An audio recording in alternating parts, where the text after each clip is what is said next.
Alright guys, welcome to Red's Resort. Today we're going to be taking a look at some of the new things we learned about Pyro. Before we do that, I'd like to say a big thank you to my channel members Nils Gerdes, Spacecraft, Thomas in London and Bad Randolph. All these guys are legends and you are too for clicking this vid. I really appreciate all the support you guys have given me since I started this up. If you know anyone looking to get into Star Citizen, please use one of the referral codes on screen for some extra starting credits. If you'd like to join, there's buttons in the usual places. On with the show.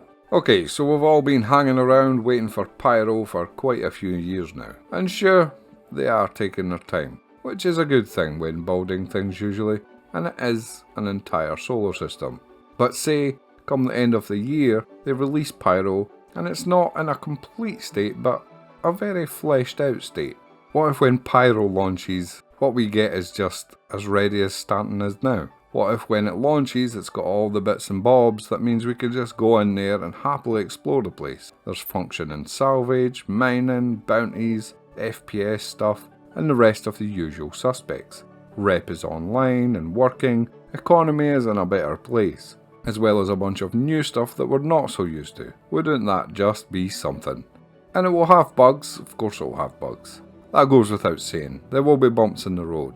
There always is. We had an SCL the other day that talked about a lot of those new features, and I'd like to go over a few of the cooler ones and have a chat about it. If you can't tell, I'm pretty pumped for Pyro. I've always been pretty enthusiastic for the project, and even though every patch seems to make getting anything done a little harder, I remain very hopeful that it will all come together in the end. Probably. Anyway, that's my droll monologue done. Let's talk about some cool stuff. Now, I don't really know what the actuality is going to be, but I do have a lot of fun guessing. And given that Pyro's sun will be an ever-present problem, it's good to try and extrapolate how that might have a knock-on effect to the daily tasks people may be undertaking. I'm guessing the place will essentially come to a standstill during solar flares, stopping our ships and NPC ships. But what about stations and outposts? Do they lose power for a time? Does that create certain opportunities? Sounds like the perfect chance to board someone else's ship, for example. Does it deter other activities? I'm guessing you wouldn't want caught out over a planet, or you're just going to fall out the sky. It's a very interesting dynamic and one I think will help really ground the system as not just more of the same. You're going to be forced to remember you're in Pyro. That is harsh. There's no massive cities, no planet-wide population centres. Everyone's spread out. The gangs and the factions representing the shifts in identity and character, and due to the more rigorous implementation of the reputation system, you might find that in Pyro, a lot more than in Stanton, you will lock into a certain planet or area more as a home location. As you level this area up, the other areas and factions will no doubt become hostile towards you, some more than others. I'm guessing some will remain neutral always, but I know in Stanton, if I was doing bounties, I was in Crusader. Industrial, I was at Area 18. In FPS, I would always go to Microtech. And I get the feeling there will be a similar setup in Pyro, where there will be better factions or areas more suited to different tasks, but that switching between them on the fly might be slightly more problematic, without first addressing the necessary reputation issues. But again, maybe that will be half the fun, taking the chances in enemy territory. Either way, it's sounding a lot more involved, rather than this flimsy link I have with, say, Crusader Security right now, who only really just send me a paycheck every time I send some scum back to the regen chamber. And they did try to lean into this a bit on the show, where they were talking about the farmsteads and stuff. They said these are places where you will go to collect harvestables and complete missions. And in reality, that doesn't sound like anything really. What that means is that there's nothing intrinsic to these places to keep you here. However, they did go on to mention some of the missions, and they seem to be a lot of things like repair work and transferring power around to get machines functioning. And I started to think, now I could be drinking the Kool-Aid here, don't get me wrong, but I started to think, you know, it would actually be pretty cool if you went to an outpost and you could essentially just live there. The missions you got were local to that outpost. You get told to go around and repair some stuff, bring some stuff back online after a flare perhaps, bring in some harvest, maybe visit a neighbouring outpost with some supplies or retrieve some parts. It would be really nice, I think, to be able to just live the whole outpost life from the ground up. Now, what we really need is the whole farming package. But you know, for now at least, maybe fend off the occasional raider, scare some wildlife off the ranch, that sort of thing. In the far, far future, I'd love to see things to embed into all of these places, with characters and dialogue. You could have old Scooter who challenges you to beat his hot lap around the paddy field on a dragonfly, maybe a clay pigeon shooting type thing where bottles get launched by some drunk, a few card games, or you know, that sort of thing. Nothing original really, just stuff to fill in the gaps and pad things out in all the corners. And you know, that sounds all really great, and then I rolled over and I woke up from dreamland. What you're getting is cactus harvesting with your bare hands, and you better like it. But who knows, one can only live in hope. Next, we were talking about scrapyards. These will be the rearm, refuel and repair rest stops. Maybe a little shop thrown in for good measure.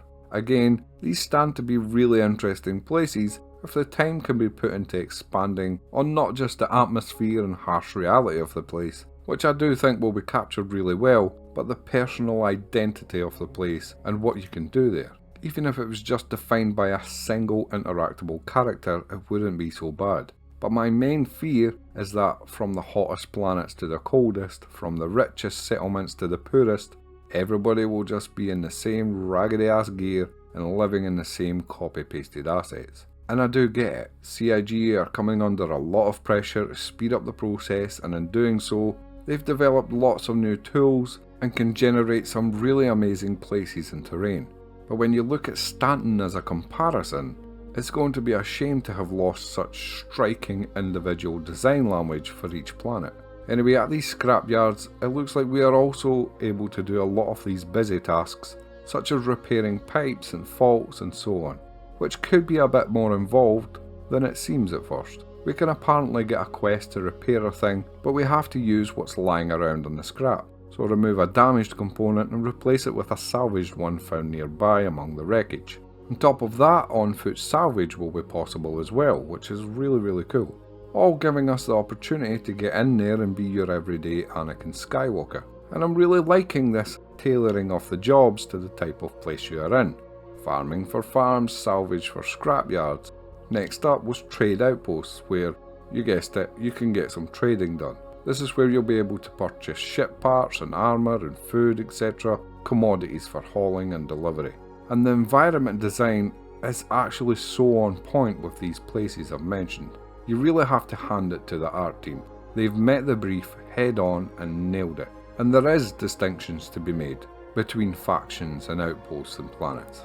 So I don't want to seem like I'm dismissing all that hard work. It's just that the deviations are a lot smaller in scale. Anyway, the main difference is now these trading areas will be a lawless PvP possible space.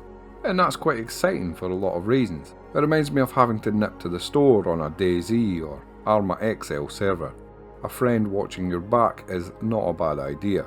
A tank would be preferable.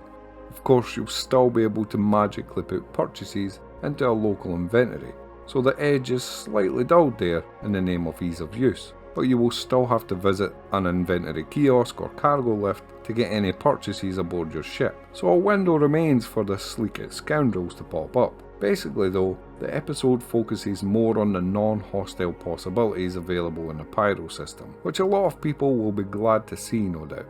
We already know there will be a lot of violent action to be had in this system, a lot of PvP, a lot of shoot on sight. Recently we were shown the contested zones, which by now you will have seen numerous videos about. I think deep down I'm pretty excited. I'm trying to sit on it though because, you know, Star Citizen. It has a fantastic way of showing you one thing, but also shitting in your hot dog bun at the same time. Performance, more than likely, is my most worrying concern. I think it's going to run like ass on toast, especially at all these outposts and stuff, but we'll see. Personally, I'm really looking forward to getting in there, into all those nooks and crannies, and finding another 10 things you didn't know about Pyro. For now, I'm going to just leave it there. Pretty short video, but if you liked this little rundown of the official SCL stuff, let me know by leaving a like. If you didn't see it already, there's a competition running on my other video about 3.24 being pleasantly surprising. Few skin packs available. In fact, this video will probably release first, so keep your eyes open for the other one. As usual, thank you for watching. I don't do these very often, so I appreciate you tuning in, and with any luck, I'll see you again soon. 07 guys.